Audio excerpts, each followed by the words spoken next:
TL was genuinely one of my favorite luxury sedans. It was always often overlooked despite being a really solid performer, especially the sporty Type S model. Then Acura decided to replace the TL with the TLX and didn't like that car so much. The Type S went away for many, many years and never saw the light of day again. Now, Acura is back with an all-new TLX. This one borrows a lot of interior components from the RDX. It even borrows an engine from the Civic Type R, and for the first time in many years, the Type S model will return quite soon, which I'm super excited about. So today, let's find out what the 2021 Acura TLX A-spec is all about.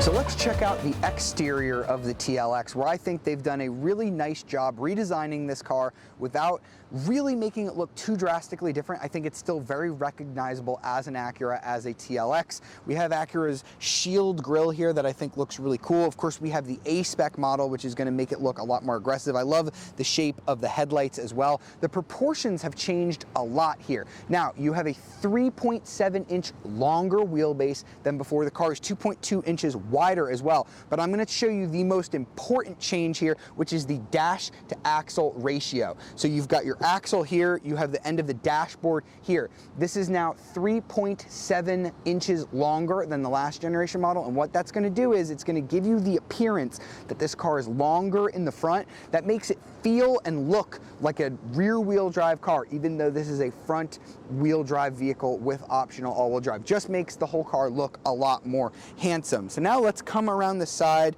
where we've got the A-spec package. So we have these gray 19-inch wheels, makes the car look a lot more aggressive. We have our A-spec badge, again, very sporty, black mirror caps as well. I like the car, how it looks in white, but you can get some really nice colors on the A-spec model, including a really cool blue and red as well. You'll see on the interior, they did pair at least a really nice interior with this white. Back here, we have some really cool shaped taillights. We have our A-spec badge as well with a black spoiler that comes as part of the A-spec package. And of course, we have our little badge that says SH all-wheel drive. That stands for Super Handling All-Wheel Drive, to let you know that you paid a little bit more for Ford-driven wheels.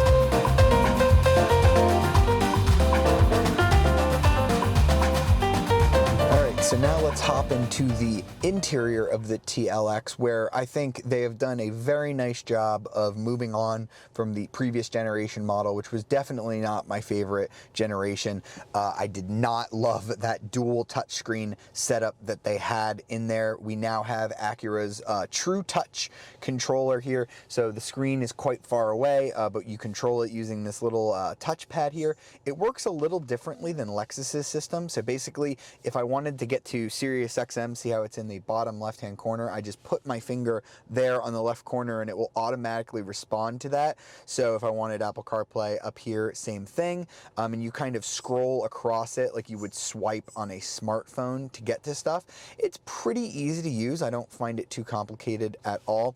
You also have this secondary one here. It controls this unit here on the right. So right now I have it showing a clock. If you just swipe, now you can have it showing a little mini map or whatever audio you have. It doesn't seem like you can get rid of the split screen, so it seems like it is always there, which is a little bit weird. And this is tied to an ELS Studio 3D audio system, which is pretty darn good. It sounds okay with regular sources, but Acura gave me a nice USB stick with some nice high-resolution files that made it sound even better. 13 speakers is the base, but because we have the tech package, we have a 17-speaker audio system that sounds really nice. Now, the layout has obviously changed a lot because we don't have the dual touchscreens anymore. So we have a lot of physical controls here. We have the same push button shifter that we have on a lot of Honda products as well. You push once for drive, you push it again, and it'll put the transmission into a sportier setting. We just have a regular backup camera. If we had the advanced package, which you can't currently combine with the a-spec package, we would have a 360-degree camera.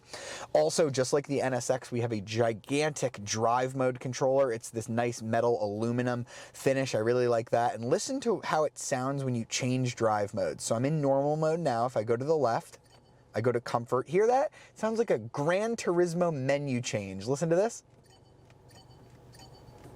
Sounds really cool. You get some really cool animations on the screen here. If I go over once more, that puts me into sport mode. I get a little boost gauge. I get a little G meter here on my center display here. I also have the ambient lighting set to change when I do that. So it's white on normal mode, blue on comfort mode, red on dynamic mode, and on sport mode. And if you push, you get an individual mode. If you push and hold, you can configure that individual mode. So you can set the engine, steering, suspension, stop, start, and the ambient lighting to be whatever you want in that individual setting, which is a pretty cool function as well. The materials in here feel pretty nice. I think there are one or two spots like the upper door cards here that don't feel that premium, but we do have a lot of leather on the dash. I love this sort of aluminum finish here. It has like a very nice texture to it. I love the steering wheel, perforated leather. Feels a lot like the one you get in the Acura NSX supercar. Love the gauges. They look really sporty, like something out of the old RSX Type S. You have like a silver finish with red numbering. Just looks really, really sporty and aggressive. And I love the red leather seats, especially. White, not my favorite exterior color, but I do love when you pair it with the red interior. And in terms of storage space, we're not too bad. We've got two nice cup holders here. We have a nicely placed wireless charger right here that wires into the glove box. So if you want to plug in for the center armrest here, so if you want to plug in for Android Auto and Apple CarPlay, you do have that ability. A little bit of storage here on either side of the center tunnel. So if I was going to give this car a cup holder score, I'd probably give it maybe a 3 or maybe a 4 out of 5.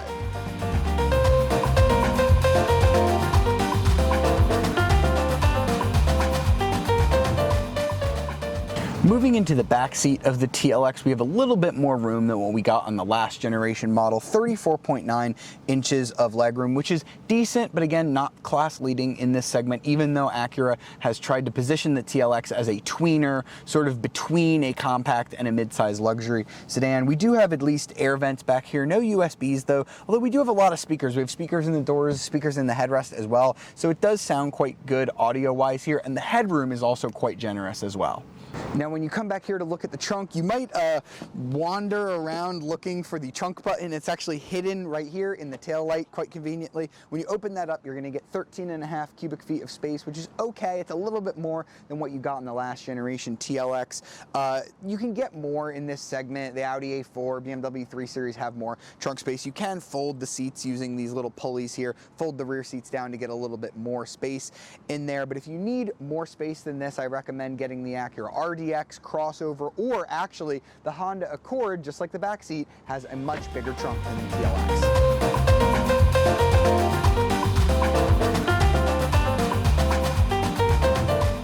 Alright, so now let's get the new Acura TLX out on the road, and Acura has really changed up its engine strategy with the new TLX. You see, the last model you could get with either a 2.4 liter 4-cylinder engine or a 3.5 liter V6. Both of those engines are now gone. We now have a 2 liter 4-cylinder engine that is way more powerful in terms of base power than the old 2.4 liter was, but it is actually a little bit less powerful but torquier than the V6. It's a 2 liter unit, turbocharged, 4 cylinders, produces 272 horsepower and 280 pound-feet of torque. Now, if that engine sounds familiar, it's used in other Acura products. You get the same engine in the RDX crossover. You also get the same engine in the Civic Type R. So interesting connection there. We're going to talk a little bit more about the Civic Type R a little later as we keep driving. And that is mated to a 10-speed automatic transmission, replacing the old 9-speed box. Acura's 10-speed transmission is very nice. I really like this transmission a whole lot. I really hated that old 9-speed, so I am happy to see it go. And you can have that routed to either front-wheel drive or Acura's super handling all-wheel drive system, which is a very good system. It can send a lot of the torque, up to 70% of it, to the rear wheels, and then the super handling part of it, the shaood part, that allows the all-wheel drive system to distribute the torque yaw between the two left and right rear wheels. So basically what it'll do is it'll torque vector. So if you're going through a turn and you need to make a left, it'll kind of route more of the torque to the right wheel, nudging you through that turn just a little bit better. It really does work. Acura's system is pretty great with that. Now, the turbocharged 4-cylinder engine in here is pretty cool. I do like this engine quite a bit. It somehow, I'm not sure why, but it sounds better in this car than it does in the Civic Type R, which is a much more like performance focused vehicle. I think that's because Acura pumps in a lot of sound through the ELS Studio audio system, and it just makes the reverberations of the engine just sound a little bit better. But this is not a light vehicle by any stretch. So Acura has not quoted me a 0 to 60 time on this vehicle. It might be able to do 0 to 60 in like under 6 seconds, but it really doesn't feel that quick. So I'm going to give you a chance to listen to the engine, and we're going to sort of feel how quick it is too. So I've just put it into its sport setting. I'm going to go ahead and also put the transmission into its sport setting, and let's see what the TLX feels like off the line here. Let's give it some revs.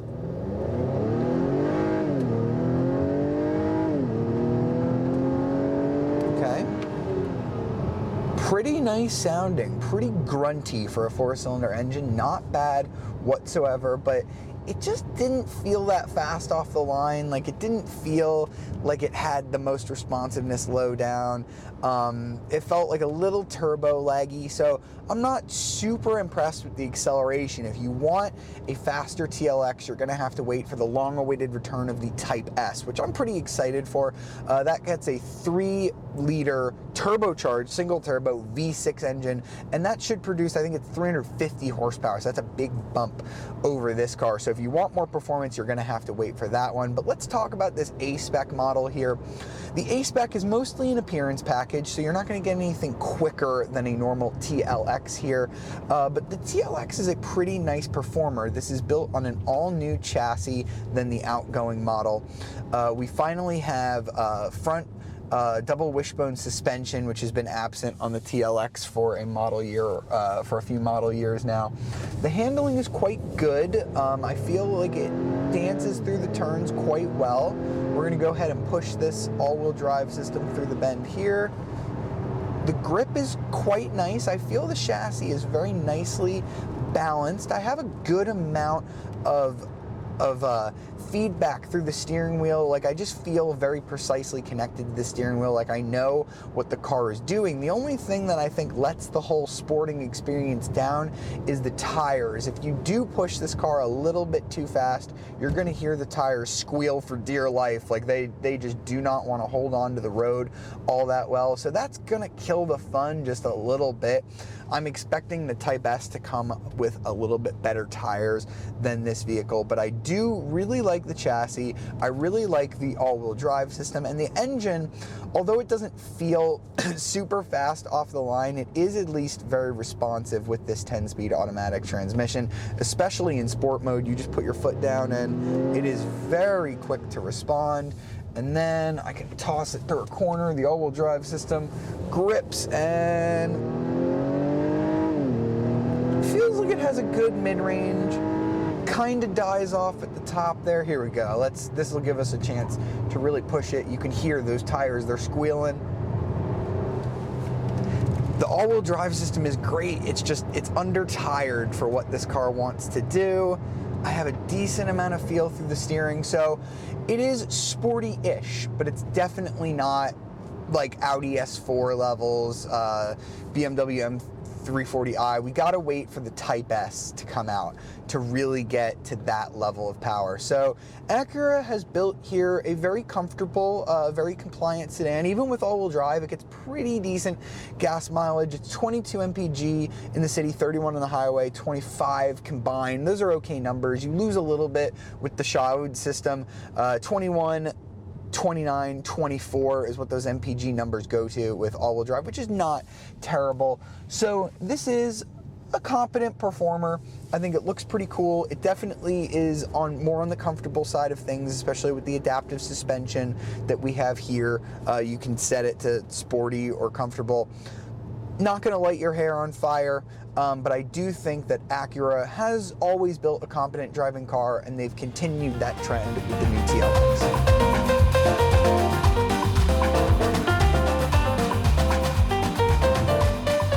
So that was the 2020 Acura TLX. This car starts at $37,500 with front-wheel drive, $2,000 if you want to add the Shaood system, as I call it.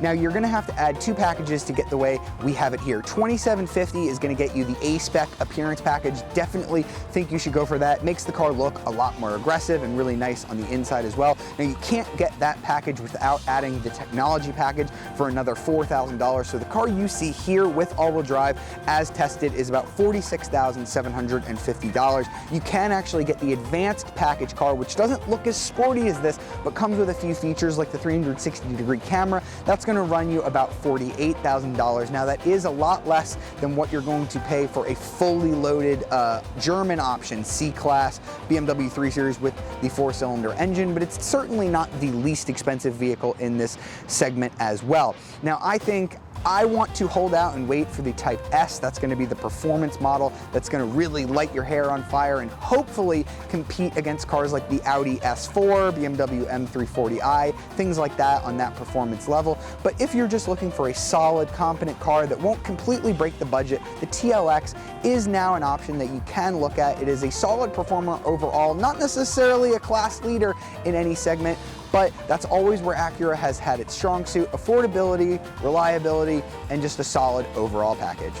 We really hope you've enjoyed this review of the 2021 Acura TLX. For more content just like it, be sure to hit subscribe and hit the notification bell to be alerted of all of our latest videos, and leave us a like. That would help a lot too. We also have more content on this car that lives over on the CarBuzz website and CarBuzz apps on iOS and Android. Download those if you really love to keep up with the latest and greatest in automotive news. But until then, I'll see you next time.